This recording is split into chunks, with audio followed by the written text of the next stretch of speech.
1965 সালে সাহারা মরুভূমির উপর দিয়ে একটি স্পেসক্রাফট উড়ে যাচ্ছিল। এর মধ্যে বসে থাকা দুই মহাকাশচারী অনেক আশ্চর্যের সঙ্গে ভূমির দিকে তাকিয়েছিল, কিন্তু হঠাৎ তারা সাহারার মাঝে এমন এক জিনিস নোটিস করে যা ছিল খুবই অদ্ভুত। এই দুই মহাকাশচারীর নাম ছিল জেমস ব্যাকডেভিড আর এডওয়ার্ড হোয়াইট। এরা দুজনেই সাহারা বালির মাঝে মানুষের চোখের আকৃতি একটি স্ট্রাকচার দেখতে পায়। অবাক করার বিষয় হলো এই স্ট্রাকচারের মধ্যে মানুষের চোখের আকৃতির মতন পুঁতলি উপস্থিত রয়েছে। এই চোখটির লম্বা প্রায় 265 কিলোমিটার আর চওড়া প্রায় 70 কিলোমিটার। এই টোটাল এরিয়া 18,500 স্কোয়ার কিলোমিটারের থেকেও বেশি, মানে এর ভিতর টোটাল 7টা ঢাকা শহর রাখা যাবে। আর এই পুঁতলি যেটা একদম পারফেক্ট গোল শেপে রয়েছে, এর ডায়ামিটার 40 কিলোমিটার। এত বিশাল এই রহস্যময় স্ট্রাকচারটিকে কেবল স্পেস টেকনিক দেখা সম্ভব, আর এটা আই অফ দ্য সাহারা অর্থাৎ রিচার্ড স্ট্রাকচার নামে পরিচিত। এখন হয়তো আপনার মনে হবে এখানে কোনো বড় অ্যাস্ট্রয়েড আঘাত করে, কিন্তু বাস্তবে এমন কিছুই ঘটেনি। এখান থেকে বিজ্ঞানীরা আজ পর্যন্ত কোনো অ্যাস্ট্রয়েডের ইম্প্যাক্টের চিহ্ন খুঁজে পায়নি, আর এটাই একমাত্র কারণ যা এই স্ট্রাকচারটি আজ পর্যন্ত বিজ্ঞানীদের গভীর চিন্তার মধ্যে রেখে দিয়েছে।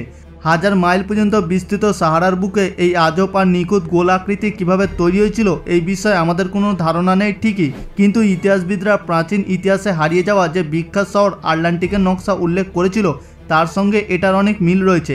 কেবল দুই একটা নয়, আটলান্টিকের অসংখ্য নকশা প্রমাণ করে যে এটা একটা সময় অনেক অ্যাডভান্স সভ্যতা ছিল, যাদের শহরকে রিংয়ের আকৃতি বানানো হয় আর প্রত্যেক রিং একে অপরের সঙ্গে ব্রিজের দ্বারা কানেক্টেড ছিল আর নিচে দিয়ে সমুদ্রের জল বয়ে যেত। আই অফ সাহারা আর আটলান্টিক শহরের ব্যাখ্যার মধ্যে অনেক সাদৃশ্য রয়েছে। যদি এর লোকেশনের কথা বলা হয় তাহলে 2500 বছর পূর্বে গ্রিস হিস্টোরিয়াস হেরোডোটাস সেই সময় পৃথিবীর ম্যাপ তৈরি করেছিল। তার এই ম্যাপে আফ্রিকার পশ্চিমে আটলান্টিক নামের একটি শহর উল্লেখ করেন। যদি এই ম্যাপটিতে বর্তমান ম্যাপের সঙ্গে ম্যাচ করা হয় তাহলে আটলান্টিকের লোকেশন আই অফ সাহারা লোকেশনের সঙ্গে ম্যাচ করে। 2000 বছর পূর্বে রোমান জিওগ্রাফার পাম্পুনোস মেলা একটি ওয়ার্ল্ড ম্যাপ তৈরি করেছিলেন। এর মধ্যে আটলান্টিক নামের একটি শহরকে উল্লেখ করা হয়েছে। এই ম্যাপটির ওরিয়েন্টেশন ইস্টের দিকে, কিন্তু যদি এটাকে রোটেট করে নর্থকে উপরে করা হয় তাহলে দেখা যাবে শহরের নর্থ ওয়েস্ট ইস্টের দিকে আটলান্টিক শহরকে উল্লেখ করা হয়েছে। আবার একবার ম্যাপে আটলান্টিক শহরের লোকেশন আই অফ সাহারার সঙ্গে ম্যাচ করে যায়। রিচার্ড স্ট্রাকচারকে যদি ভূমি থেকে দেখা যায় তাহলে এর রিং এত বিশাল যে যদি কোনো ব্যক্তি এর মাঝে দাঁড়িয়ে থাকে তাহলে সে জানতেই পারবে যে কোথায় দাঁড়িয়ে রয়েছে। কিন্তু এখান থেকে আর্কিওলজিস্টরা এমন কোনো আর্টিফ্যাক্ট বা কঙ্কালের সন্ধান পায়নি যার দ্বারা প্রমাণ করা যাবে যে কোনো এক সময় এখানে একটি উন্নত সভ্যতা বসতি গড়ে তুলেছিল। আবার অন্যদিকে পৃথিবীতে রিচার্ডের মতন দ্বিতীয় কোনো স্ট্রাকচারের সন্ধান পাওয়া যায়নি, আর এই কারণে এটা সায়েন্টিস্টদের কাছে একটি রহস্যময় রয়ে গেছে। প্লেটোর মতে আফ্রিকার দক্ষিণ দিকে একটি মাউন্টেন রেঞ্জ রয়েছে, আর রিচার্ড স্ট্রাকচারকে যদি গুগল ম্যাপে দেখা যায় তাহলে এর মাউন্টেনের কাছে এই ধরনের বেশ কিছু লাইনসও দেখা যাবে, আর এই লাইনগুলো 1000 বছর পূর্বে বয়ে যাওয়া নদীর কারণে তৈরি হয়। আর এই বিশাল বৃত্তাকারের কাছে আরও কিছু কিছু জায়গায় স্প্রিং ওয়াটার দেখা যায়, আর এই কারণে অনেকে মনে করেন আফ্রিকার সাহারা কি আটলান্টিকের অস্তিত্ব রয়েছে। সাহারার মরুভূমির total area 9 million square kilometre. Sahara এতটাই বড় যে এর মধ্যে 11টা দেশের অংশ রয়েছে। এই মরুভূমিটির সবথেকে ইন্টারেস্টিং জিনিস হলো মিশরে মজুদ থাকা মরুভূমি, যা দিনের বেলায় আর্থিক রেজাল্টের লোক দেয়।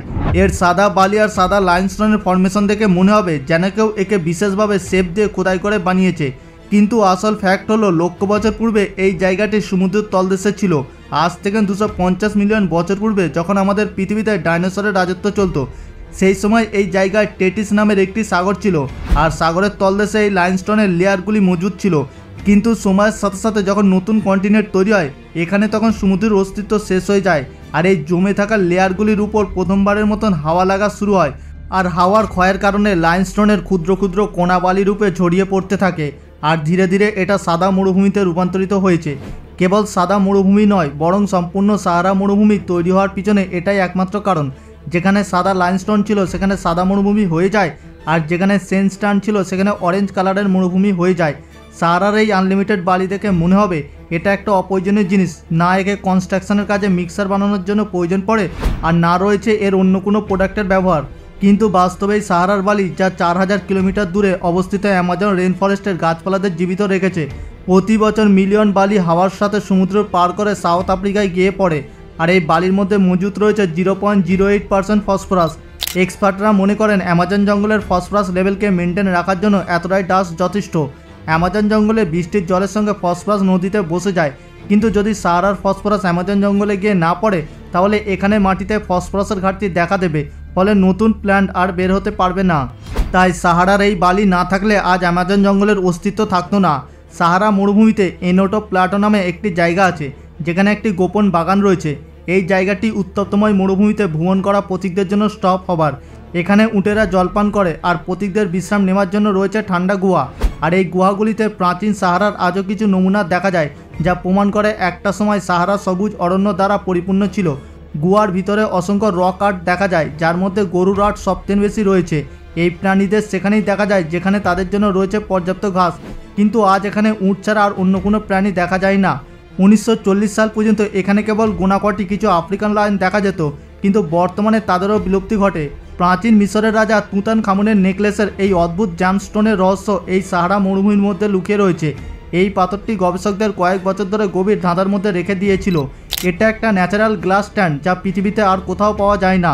যখন গবেষকরা এই পাথরটির রহস্য সমাধান করতে ব্যর্থ হয়, তারা মনে করেছে হয়তো এই পাথরটি অন্য কোনো গ্রহ থেকে না আসে, কিন্তু অনেক রিসার্চ করার পর জানা যায় এর উৎপত্তি সাহারায়।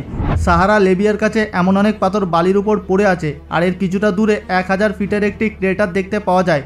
গবেষকরা মনে করেন কোনো এক সময় এখানে বিশাল বড় উল্কা পতিত হয়েছিল, যার কারণে এই ক্রেটারটি তৈরি হয়। ডক্টর ফারুল আলবাজ অনেক গবেষক করার পর তিনি মন্তব্য করেন যে কোনো এক সময় সাহারার এই জায়গাটি সবুজ অরণ্য দ্বারা পরিপূর্ণ ছিল। এখানে নদীর অস্তিত্ব ছিল, আর এই কাঁচটি প্রায় 3 মিলিয়ন বছর পুরাতন। তিনি আরও বলেন যে জায়গায় উল্কাপতিত হয়েছিল ওই জায়গাটি ছিল স্টেনস্টনের পর্বত। যখন এই সেন্ডস্টোনের উপর উল্কাপতিত হয়, 1 সেকেন্ডের মধ্যে সেন্ডস্টোনকে গলিয়ে দিয়েছিল। আর গলিত হওয়ার তরল লাভা যখন জলের সংস্পর্শে আসে, সঙ্গে সঙ্গে ঠান্ডা হয়ে যায়, আর এই ধরনের অদ্ভুত সিলিকা কাঁচ তৈরি হয়। আর নদীর জল স্রোতের টানে এগুলি 100 কিলোমিটার দূরে লিবিয়ার কাছে চলে আসে। 2012 সালে পুলিশ অয়েলের কোম্পানি কিছু ওয়ার্কার সাহারার মাঝে একটি ভাঙা এয়ারক্রাফটকে দেখতে পায়। এই এয়ারক্রাফটটি ছিল P-40 কিটি ওয়াক। 1942 সালে 24শে জুন ফ্লাইট পাইলট দানিস্কোপ যখন সাহারার উপর দিয়ে মিশরে যাচ্ছিল, হঠাৎ ফ্লাইটের ইঞ্জিন ব্যর্থ হয়, আর এটা সাহারায় আঁচড়ে পড়ে। আর তারপর থেকে প্লেন আর প্লেনের পাইলট দুটোই গায়েব। আর্কোলজিস্টরা দ্বিতীয় বিশ্বযুদ্ধে হারিয়ে যাওয়া প্লেনটির খোঁজকে তুতেনখামুনের সমাধির খোঁজের সঙ্গে তুলনা করেন। এই এয়ারক্রাফটটি 70 বছর পর্যন্ত পারফেক্ট কন্ডিশনে ছিল। যেহেতু সাহারার এই জায়গাটি জনশূন্যহীন, তাই এখনও পর্যন্ত এটাকে কেউ টাচও করেনি।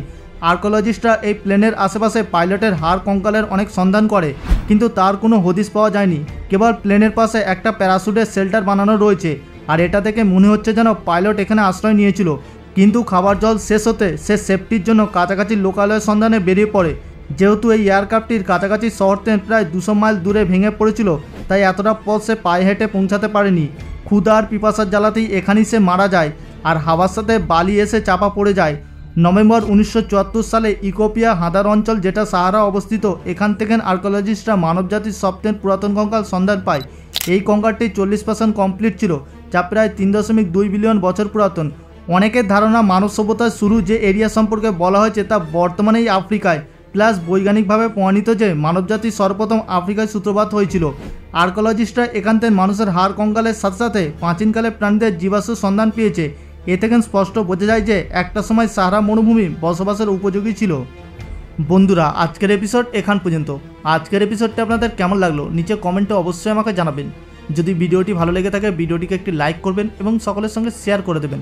আর আপনি যদি আমাদের চ্যানেলে নতুন দর্শক হয়ে থাকেন, তাহলে এখনই আমাদের চ্যানেলটিকে সাবস্ক্রাইব করে পাশে থাকা বেল আইকনটিতে ক্লিক করে রাখুন। দেখা হচ্ছে পরবর্তী এপিসোডে। ভালো থাকবেন, ধন্যবাদ।